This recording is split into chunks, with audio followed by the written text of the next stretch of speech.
Bien, jóvenes, reciba un cordial y caluroso saludo de parte de su humilde servidor, Emilio. El día de hoy, este día tan especial, vamos a trabajar un tema muy en particular, se llama cinética química. Está de acuerdo con lo que habíamos programado la clase anterior y la investigación que ya ustedes me enviaron el correo. Entonces, prestemos atención, por favor. Cuando hablamos de cinética química, hacemos referencia a la capacidad que poseen las sustancias para producir energía durante o después de una reacción química según el estado de agregación en el que se encuentran, es decir, según sean sólidos, líquidos o gaseosos. Eso va a depender de que o produzcan más energía o en su momento lleguen a necesitar más energía para reaccionar. Es como si, por ejemplo, yo cojo una tableta de Alka-Seltzer y la voy a disolver. Me va a disolver más fácilmente si está en polvo a que si está sólida.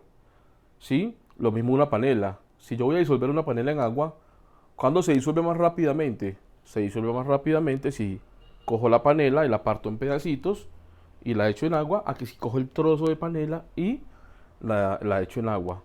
Así se va a demorar mucho más para disolverse. Bueno, pues acá también, y de hecho a la hora de suministrar un medicamento, es mejor un medicamento que sea inyectable, que va directamente a las venas, a tomar una pastilla o un jarabe, ¿cierto? Entonces, lo mismo pasa acá.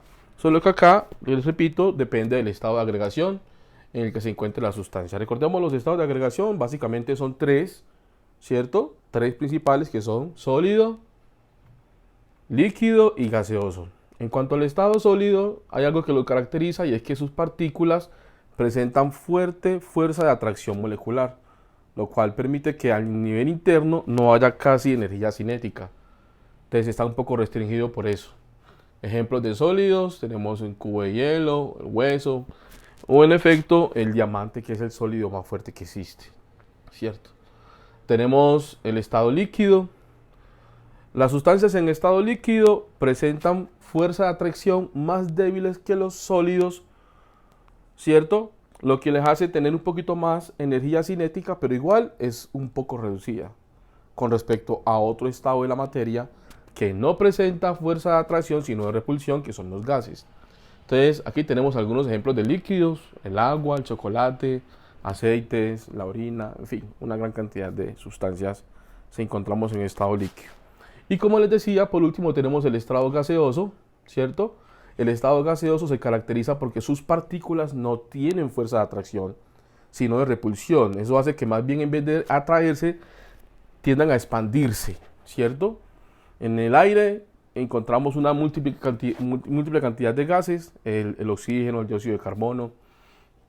Y como les decía, esto hace que tengan mayor energía cinética porque hay mayor movimiento intermolecular.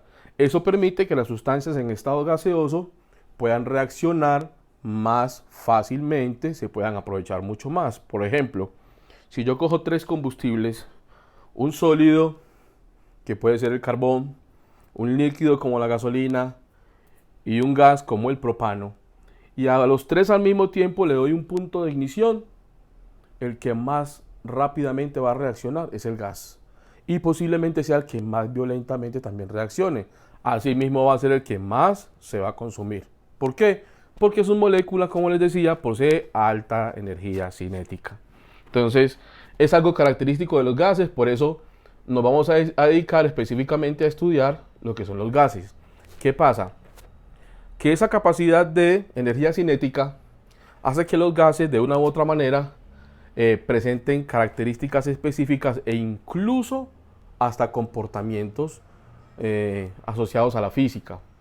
En este caso en particular, ese comportamiento va a depender de algunas magnitudes físicas, como son la presión. Recordemos que la presión, en el caso de química, es la fuerza que ejercen las moléculas de un gas en las paredes del recipiente que las contienen. Se representa con la letra P, y las unidades de medida de presión serían atmósfera, milímetros de mercurio, el Torricelli, el bar y el pascal. Eso es la presión en gases. Tenemos también otra magnitud física que es el volumen, muy importante para los gases. El volumen lo representamos con una V. Recordemos que el volumen es el espacio que ocupa un cuerpo. Independiente de su capacidad, va a ser el espacio en el que el gas se va a repartir, digámoslo así. Por tal razón, es el volumen que el gas va a tener. Es decir, los gases no tienen un volumen definido. Su volumen va a depender siempre del contenido, siempre del recipiente que los contenga. Para medir volumen tenemos las siguientes unidades: litro, mililitro, metro cúbico, pie cúbico y centímetro cúbico. Muy bien. Y por último, no menos importantes, tenemos la temperatura. Recordemos que la temperatura es el grado de calor que experimenta un cuerpo en un momento determinado. ¿Sí? Para medir la temperatura utilizamos el termómetro. Y las calibraciones varían mucho, pero sus unidades van a ser siempre el grado Kelvin, el centígrado, el Fahrenheit, el Rankine y el Rengauer. Son las escalas termométricas con las cuales podemos calibrar un termómetro. En el caso nuestro utilizamos el centígrado. Muy bien. Cuando estas magnitudes interactúan con los gases, entonces hacen que tengan un comportamiento específico. Ese comportamiento ha sido estudiado por algunos científicos y a dicho estudio se les conoce generalmente como leyes de los gases. Leyes de los gases. Cada ley tiene básicamente el nombre del científico que la estudió y lo que determinó él al respecto y pudo demostrar. Entre esas leyes tenemos, son 7, vamos a trabajar en este momento 5, vamos a conocerlas. La primera es la ley de Boiler.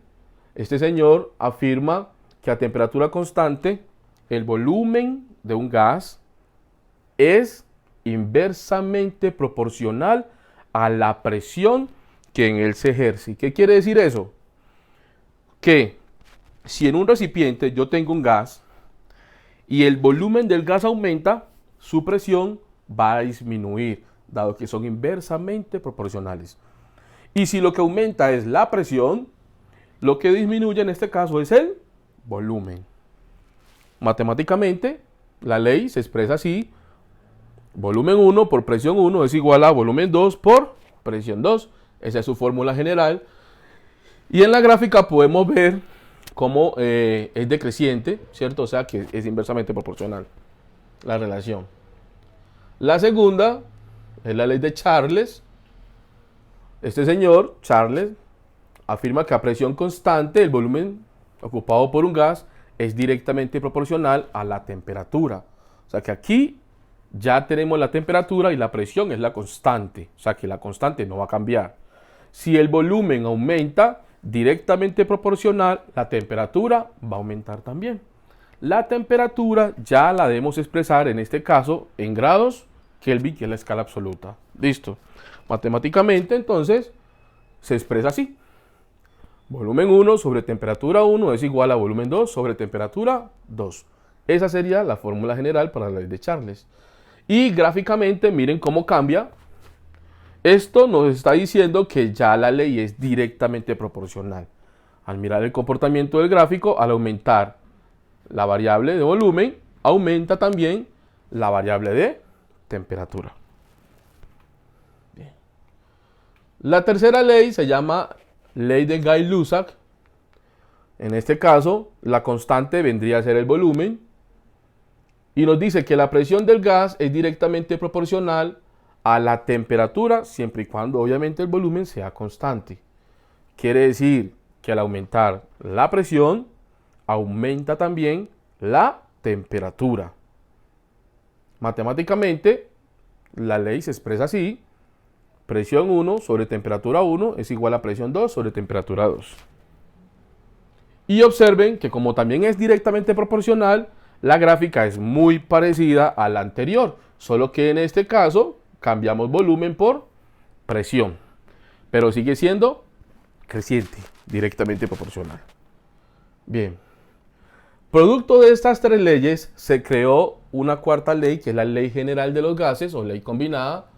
En este caso, lo que se hizo fue tomar lo que es la presión, el volumen y la temperatura de cada una de ellas. Para este caso, no hay valor constante, ¿cierto? Y al combinarla, las tres, lo que obtenemos es esta. Esta es la ley combinada de los gases. Entonces, en este caso, les repito, no hay constante, todas son variables y tenemos que presión 1 por volumen 1 sobre temperatura 1 es igual a presión 2 por volumen 2 dividido temperatura 2. Esa sería la fórmula general. Bien, y la quinta, que es la ley o ecuación de estado de los gases ideales, afirma que el volumen de un gas ideal es directamente proporcional a la constante de proporcionalidad por el número de moles y por la temperatura. Dicho de otra manera, P, o sea, presión por volumen, es igual al número de moles por la constante de gases por la temperatura.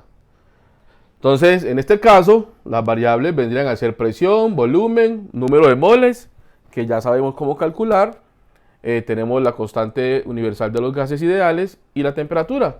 No es sino pues multiplicar. Esta es la fórmula general, pero es muy sencilla de aplicar.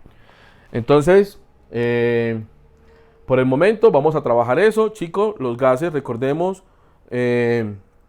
son muy importantes, al igual que los sólidos o los líquidos. De hecho, son tan importantes que tienen un capítulo para ellos mismos. La próxima clase, si Dios quiere, haremos unos que otros ejercicios. Los invito a que ahora se conecten, vamos al foro y respondamos algunas preguntas bien interesantes. No siendo más, me despido, mucha suerte y seguimos conectados para la próxima clase. Suerte, chao.